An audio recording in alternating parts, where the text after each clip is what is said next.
So I wasn't sure where it cut off, but these are my funky pancakes, but they're a little bit on the dark side, but they're still delicious. And I have, see, you never go wrong with pancakes. It's actually how it's supposed to look. And then I have my bacon. I love bacon. Especially good bacon. I have my guacamole for later. And you can dress it up. It's very flavorful.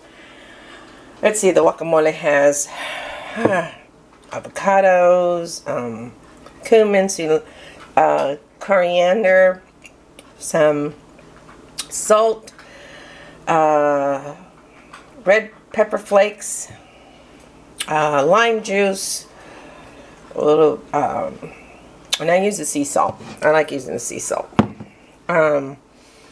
And then some, oh gosh, what else did I put in it? Anyways, it's pretty good. Nothing, oh yeah, and salsa. You can choose your salsa, how you want to make it. It's just avocado. Avocado salsa. Take a fork and mash it up. Alrighty, so that's it. That's my breakfast.